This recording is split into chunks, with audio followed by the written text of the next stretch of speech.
teach you how to play the Sicilian Najdorf.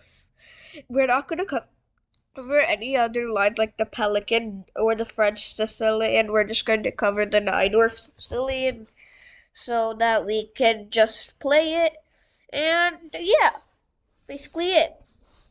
So anyways, e4, c5, knight f3, d6, d4. Pawn takes d4, knight takes d4 is a open Sicilian. Knight f6, knight c3, a6 is a Najdorf. And now, depending on what they play, you can play. There's a lot of transpositions here. I'm just going to explain this. Knight b3. You can go here. If they play bishop there, you just go bishop here and it transposes to the same line. Queen d2, bishop e7. There are a lot of variations. I'm going to cover the castling variation and then the English attack, which is going to be covered later. Knight g5, g3, b5, king b1, trying to go knight d5, knight d7, knight d5, knight takes e3, knight takes e3. We can castle. Oh, oops, sorry, wrong move, guys. Just bear with me for a second. f4, which is try to pry open the center. We go queen b6. This is a very average move in the Najdorf. We can castle or go for the attack. Here, now we castle. They will bring their knight in. We take down the knight, and now they have some isolation. We take, they take. And now if they take this, let's just say, we can go here, here. It's not, it's not a trap, I wouldn't say that. But, we get a lot of tempos, and this position is surprisingly equal, even though they're up a pawn. So they might try to trade, never trade in these type of positions because this could give your opponent an early advantage in the lead. And just play regular chess. Do not blunder in the endgame and blame it on the opening. Like, see, don't play moves like this and blunder.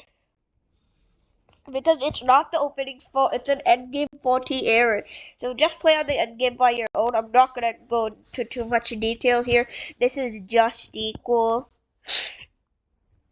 Okay, going back, e4, c5, we're gonna go for some knight f3 lines still, because we'll cover one category of lines in another category. d6, and now we've got, the Moscow variation. You will only see this variation from, like, older players, like, no offense, but the only people that usually play this are like kind of grandpas or like kind of like adults. Kids don't really play the Moscow.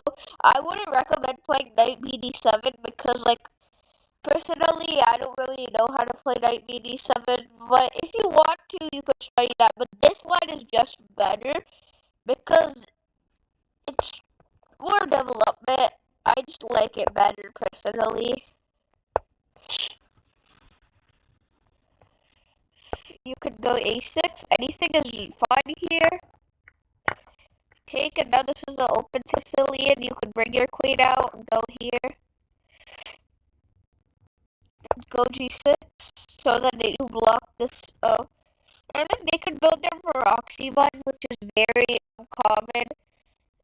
And I'm sorry guys, I forgot to explain the English attack in the open Sicilian, but I will later after this, and I won't forget. Rook c8, b3, bishop g7, bishop b2, queen h5. Now if you take, it's a draw. 0.1 means like basically a draw, but just play on from this. I think it's possible to play on. You don't really need any more help from here. Just don't blunder in the endgame, like I said. Okay, anyways, we will go for the English attack variation. F3, H5. Now castling, we played the typical Sicilian Najdorf. I think with the knight for knight, don't play bishop for knight because bishops are better than knights in most endgames, because in middle games, this is like it could transpose to an endgame, so bishops are better in my opinion. But you should probably just take with the knight, because if you take with the bishop, now your knight isn't really that powerful, but your bishop can do some C2 threats. This is the only move that actually can kind of save your opponent, I think. Rook C8, rook, the only move again. Bishop B3 could be played, but you could just get some counterplay. B5. They're preparing to go here to get this outpost on C6. And now they will get their outpost, but we don't care. Now they will go bishop for knight. We might be like, rude, don't you, I mean, R, don't you already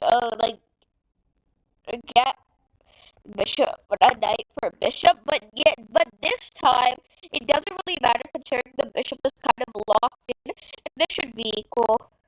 In fact, it should even be in your hands right now. Let me just heighten the level.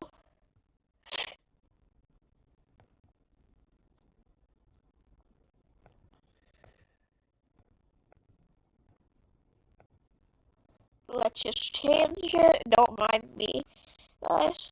Okay.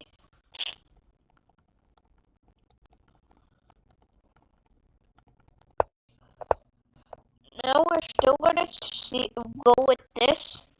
C3 is a delayed Alapin variation. I'm also going to cover the Alapin later, but let's go for the delayed Alapin first because this will be seen by more higher rated people, but if you're a low rated fellow, then this will be helpful. Bishop E2, do not take, because if you take, this just wins your knight. No matter what they play, no matter what you play, this if you take here, they just win your knight. So please do not take this. This is bait. They want you to take and then you win. I unfortunately fell for this like a year ago. Okay, now this could transpose to a Moscow variation. It depends what you want to play. Anything is fine here, to be honest.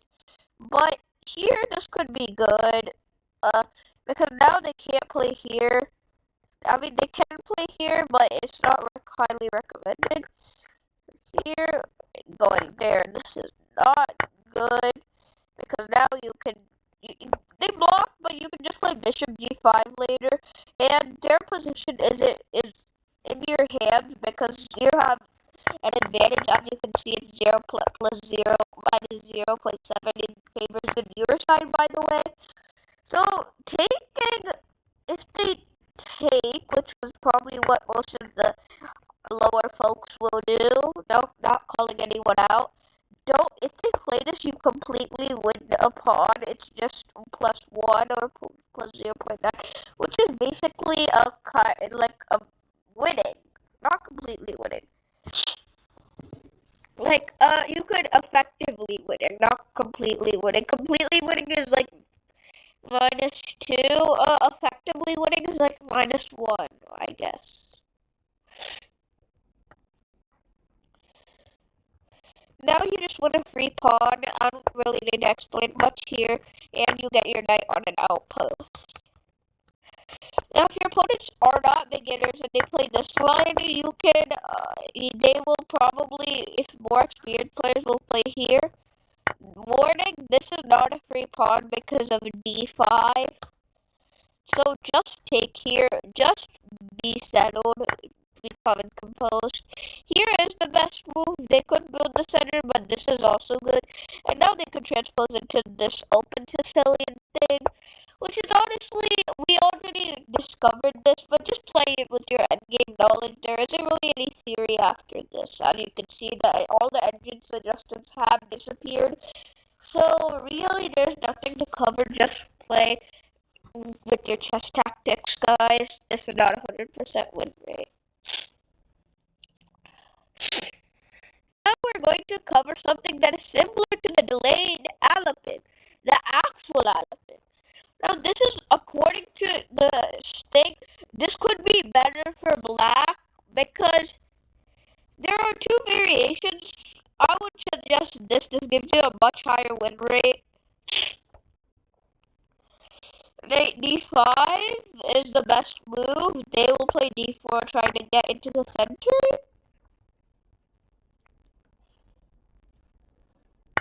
Takes, you're ahead in development, but they can just hop in any piece at any time.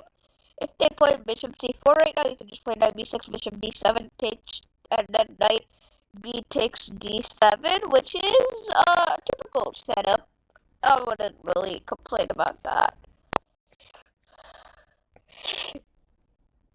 And now, usually, I don't recommend playing with the knight c6, but I would do it for the elephant because this is the only time when you actually need to play knight c6, or if you don't play knight c6. Let me go for the alpine. Sorry guys, let me just delete a variation really quick. Delete. Oh shoot. Delete variation. Here. Okay. This is the best move. They'll go here. They'll pin you. You can take. And now if they play d5, this is just a free pawn. Here. Bishop d7.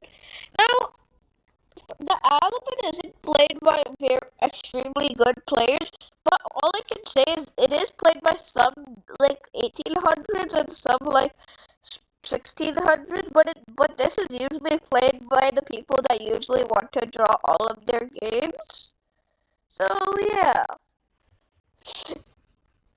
Anyways, this according to the engine is 0.1, but I personally think it's a draw because 0.1 means nothing. And look, it just changed back to draw because this has nothing. E6 just developed, guys. A6, it will take. Now it's bishop for knight, which is in your hand since you have the better development in engine development. Keep your knights on the outpost. They will happily activate your queen. So you just develop, don't develop. G6, I wouldn't recommend because, I mean, you are keeping your pawns on a dark square, but this is faster development and the d4 is pawns blocking. So it's just this. They're probably going to swindle into your back rank, but you get a tempo on the rook. They will just go back to protect their second rank, but you could take one of these pawns for bait, but don't take the second pawn, just go here. But I would recommend this because your queen's gonna get attacked like so many times, and I don't like it. So if you want to take it, well then go to a different video because this video is not for you. Just don't take, guys. Trust me on this. Just don't. Castle, A3. And now you could take the pawn. I'm not gonna say yes or no, but all I'm saying is that I'm comfortable with this one, so I guess I can teach it in another video, I guess. I can't guarantee that I will. Anyways, takes, pretty average. And now they will swindle down onto your 8th rank this time. And now they will give you another check. They'll give you a series of checks, but now all your pawns are in the light squares, except this H pawn, which is not really a bother. Okay.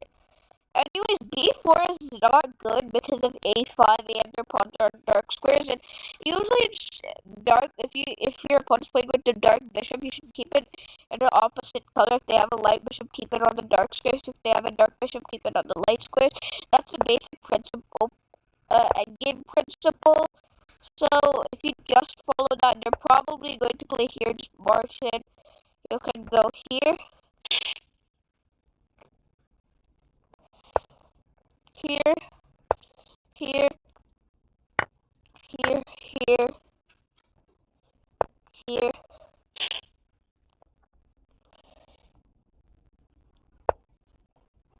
Here, doesn't matter. Don't rattle off top engine moves. Please don't do it. Just listen to whatever I say or whatever your coach says about this position. I don't know who your coach is, so just do something you want. Don't always listen to engine because sometimes the engine is wrong. I'll prove to you why later, but for now, let's just focus on openings. And this is just an equal endgame. I don't know why I went so far into this. It was honestly not a good choice, but whatever. So we're going to play e4, e4, c5, and knight c3. This is called a closed Sicilian. Now you still play the Najdorf. They'll play g3. Sadistic Tushi plays this line. You might probably know who Sadistic Tushi is. Here, Fianteno. They can play the Great Snake variation, or they could just play Knight f3. Some people will just play Knight e2, which is honestly the best move. Just play Knight c6 this time, because you do not want to block your bishop, unlike the Moscow. d3, which is, again, the best move. I would recommend something like not e5, e6, so that your fianchettoed bishop doesn't get more blocked. Don't always listen to engine moves, like I said, guys. Just castle. Okay, here, now just play queen b6. The best move is to take. They might probably play here, like, you could just fork.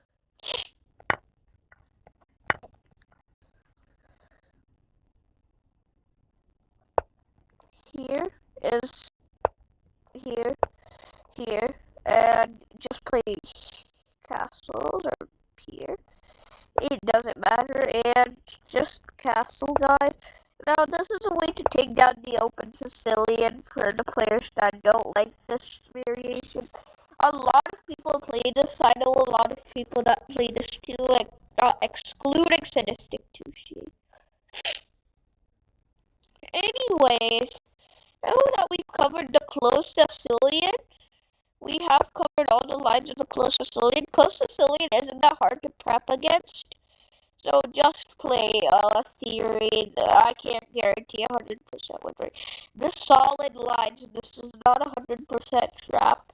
Or I'm not going to post traps. I'm going to post legitimate lines that don't have any crappy traps to it. And this is going to actually be good, guys.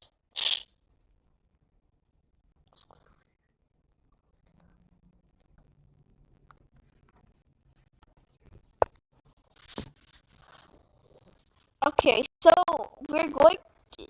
I think I've covered everything, but I haven't covered one line, which is called the border attack or the Gian Premier V attack. It could begin in the open Sicilian, but just for theory, we already studied the open Sicilian.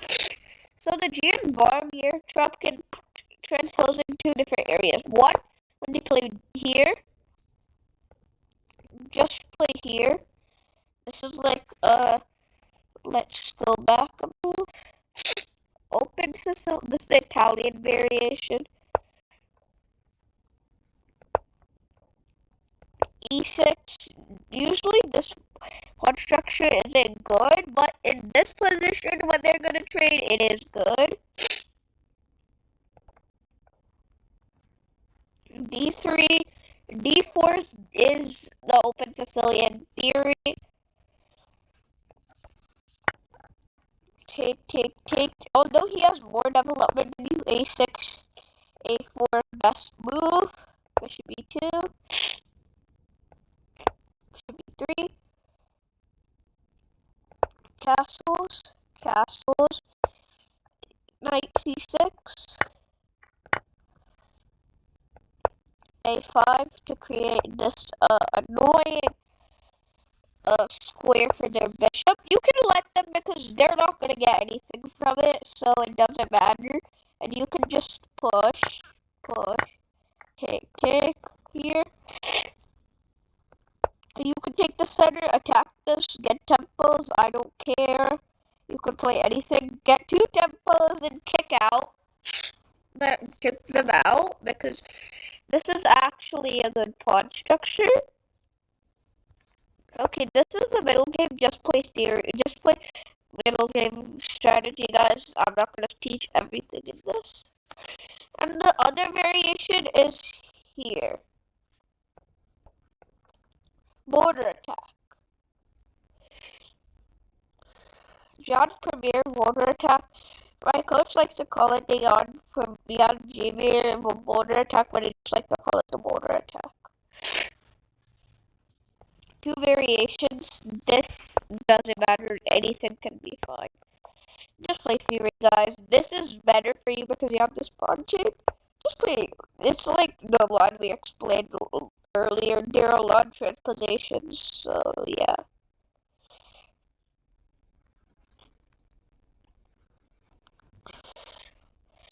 Anything against a Sicilian is okay. Just no blunder, guys. So I am going to be, if you didn't really pay attention in the videos, I can send the PGN link in the description. I hope I get a lot of views, maybe not. Just share this video with your beloved chess friends or your family members. I don't really know. There are a lot of lines. This is kind of, it's just, anything could happen here. Just play theory, guys. Just play theory. They can strike you with the window, like